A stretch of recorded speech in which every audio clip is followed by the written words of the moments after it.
Myself, Dr. Kamini Mittal. I am a guest faculty at the Center of Food Technology, University of Allahabad, and here I am presenting before you Module 2 of Paper 8, which is a paper on women in health. The title of this module is Women's Health, a Human Rights Perspective, and it has been authored by Dr. Nalini Tandon, former medical superintendent, ESIC hospitals. What do we mean by health? Health, as defined by the World Health Organization, is a state of complete physical, mental and social well-being, and not merely the absence of disease or infirmity. The reader will do well to keep this definition in mind throughout the study of this module, as each aspect of the human rights discussed will impact one or the other part of this definition. Human rights are rights inherent to all human beings, irrespective of nationality, race, color, caste, religion, sex, language or economic status. They protect every individual against any action that will lead to the breach of their freedom, dignity, health and liberty to lead a happy and healthy life. Countries normally incorporate these rights into their constitutions and guarantee them legally. Human rights are universally applied and they are indivisible, interrelated and interdependent. Violation of even one right affects other rights in practice. Now, human rights regarding women. Human rights are commonly understood as being those rights that are inherent to all human beings. They protect every individual against any action that will lead to the breach of their freedom, dignity, health and liberty to lead a happy and healthy life. Human rights of women must be promoted and protected in order to address the underlying determinants of health, including the empowerment of individuals and communities, to respond to health challenges and for ensuring equitable, effective delivery of services.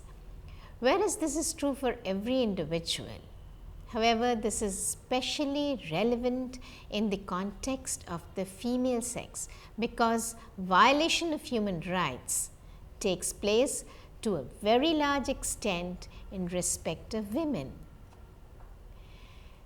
What is the UN Declaration of Human Rights? Legally, women enjoy the same rights as men. However, some countries and cultures may have a few different social and religious regulations. For the purpose of health of women, the most relevant rights are the rights to freedom of speech, thought and privacy, rights to education, health, maternity benefits, safety and security, and rights to liberty, equality as well as marriage with consent. This is part of the UN Declaration of Human Rights 1948. This declaration has 30 articles addressing 30 human rights.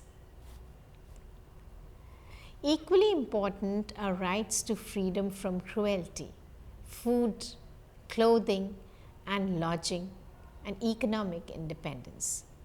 Despite the legal protection, many human rights are violated in respect of women. This is true to some extent in respect of all countries, but applies very largely to women of the developing nations. Human rights violation affect the health of women. Although women legally enjoy all the rights imparted to men, in practice there is discrimination leading to lower status and denial of rights affecting the health of women and public health as a whole. Violation of human rights poses the problem of health challenges in respect of women. This in turn spills over to societies and nations that are therefore unable to progress. Health also signifies the social welfare of populations and not merely the treatment or absence of disease. Social welfare comes with equal rights and equal opportunities. Health is the outcome of a combination of factors: biological, genetic, environmental, and socio-economic. Social welfare will come with equal rights, ensuring that all of the above mentioned factors result in healthy, happy women. At the individual level, women are often conditioned to suffer low self-esteem, to accept an inferior status as natural, and to find in the birth of daughters a source of failure, apology, and distress. This is very sad. Rights to education, freedom of speech, privacy, and economic freedom. All these are discussed here together as one is interlinked with the other. Knowledge brings awareness and leads to emancipation. This power becomes a tool for women to voice their thoughts and opinion, to become economically independent by earning a living, to gain insights into the various medical facilities available for them and the children, and most importantly, to think and act as well as rebel against any wrongdoing. When right to education is denied, women are not able to gain knowledge about health matters. They are not able to voice opinion and protest, not able to practice and maintain a healthy lifestyle. Women who are healthy build a healthy society. When they remain mired in the age-old traditions and beliefs without access to the advancements being made around them, they affect the society. The health of a woman who remains uneducated is thus affected because she has no knowledge of the sources of health, how to practice and maintain a healthy lifestyle, or earn money to maintain their health. They become economically dependent, extend and perpetuate the unhealthy lifestyle in respect of their children and daughters-in-law. So we find that not only a few women, but an entire society's health is at stake. Lack of education not only hinders the economic development, but also prevents women from acquiring thinking and analyzing powers. Hence, they are not able to practice contraception. They are thus caught in a cycle of ignorance, ill health, and poverty. Educated women, however, ensure the education of their female offspring, thus perpetuating a healthy tradition, ensuring happy and fruitful societies. If we see at the growth of students' enrollment in higher education, we find that the enrollment of girls is much less than that of the boys. Girls who aren't educated have higher rates of HIV. They have higher rates of infant mortality. They have lower wages. This all impacts not just the individual girls, but their families, their communities, and entire nation. This was the view of Michelle Obama. Not being economically independent brings further problems. Those who perform domestic and childcare work in their own homes are frequently regarded as unemployed and ineligible for non-monetary benefits related to paid employment such as occupational health and safety. Girls who are not educated are unemployed. They earn lower wages, often in menial labor. Those who perform only domestic work are treated as unemployed and get no social benefits like occupational safety and health. They suffer from high rates of low birth weight babies, They suffer from infant mortality and also maternal mortality and morbidity. They are also afflicted at higher rates with chronic diseases like HIV, like tuberculosis, and they also undergo repeated pregnancies. We can talk now about the right to access to reproductive health care. Reproductive health implies that people have the ability to reproduce, to regulate their fertility. It finally implies that women can go safely through pregnancy and childbirth, that fertility regulation can be achieved without health hazards. Although sex is determined by genes and biology, but women are devalued due to material interests, and that is a very sorrowful state. Since women go to the husband's house after marriage, they are not earning members, and so money spent on them is considered a wasteful expenditure. They are thus denied access to health care. Their babies are delivered locally in unhygienic conditions, and they also suffer from complications. Their disadvantages spiral downwards as they are liable to die due to pregnancy. Infertility contributes to their devaluation, and devaluation contributes to poor health and further liability to illness and premature death.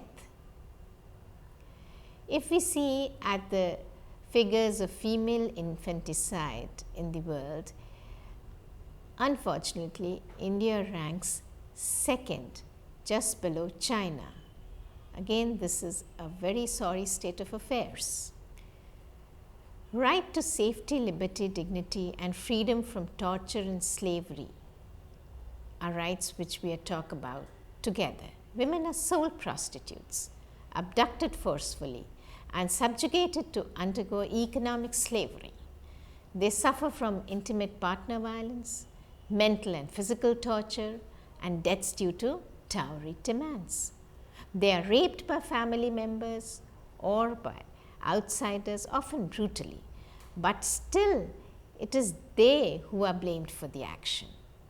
This stigmatizes them mentally, physically, and socially. Thus, they are denied the rights of liberty, dignity, safety, and freedom. These subjugations impact the health of women adversely. In several parts of the world, they are subjected to female genital mutilation, scarring them for life. Now, there is a pie chart which shows various causes of women's subjugation. This can be understood by looking at the various reasons of it.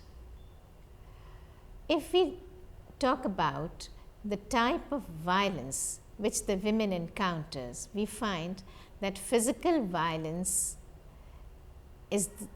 tops the chart. That is, the number of cases, number of women who are facing physical violence is maximum, followed by sexual violence, then economic, and then psychological violence. The rape rate is also quite high in certain countries like America, like some countries of South America, though it is not that high in India, but unfortunately women, all the victims, are the ones punished for rape, and this is a very extreme form of erosion of human rights. The female genital mutilation rates are also very high in certain parts of Africa, though fortunately in India it is rare. Rights to marriage with consent, privacy, and right to equality. In countries with male domination, girls are married without consent or just a token consent. Many of them are married as little girls as young as the age of 8 to 10 years of age, which is basically child marriage. Child marriage violates girls' basic human rights. When girls are forced to marry, they often drop out of school. They face serious health complications and even death from early pregnancy and childbearing. The problem is also prevalent to some extent even in developed countries like USA. Very often these girls are married to men much older than them, who have had several sex encounters, exposing them to HIV and other sexually transmitted diseases. India has 47% of girls being married before the age of 18 years. As per UNFPA, 140 million girls will be child brides between 2011 and 2020. Now, what are the steps that need to be taken addressing women's health and rights? Addressing women's health and rights requires the involvement of a variety of sectors. It requires the involvement of a variety of government ministries and national partners. A multi-sectoral approach that involves various government ministries as well as other government and non-governmental actors is therefore key to achieving effective implementation of the human rights principle related to health. Change of mindset should be aimed out by bringing awareness of the problems, making, imposing, and strictly implementing laws and policies ensuring that women are not discriminated against. Laws should be based on the latest research and knowledge, and they should be strictly enforced. Policies should address violence against women, including sexual abuse and rape. Provision should be made to prohibit female genital mutilation, child marriage, and other harmful traditional practices. There should be gender sensitive training to healthcare workers and others. Provision should be made to provide women access to healthcare services that are safe, of good quality, affordable, and readily available throughout their life cycles. Appropriate maternity services and aftercare should be ensured. Proper communication, grievance redressal and inquiry procedures should be ensured, and also access to contraceptive procedures and prohibition of sex selective abortion should be ensured. Progress in all directions should be monitored. Provision should be made to prohibit discrimination in jobs and ensure that occupational hazards are catered to. Above all, we have to ensure that all women are educated and there are no school dropouts, as knowledge is power.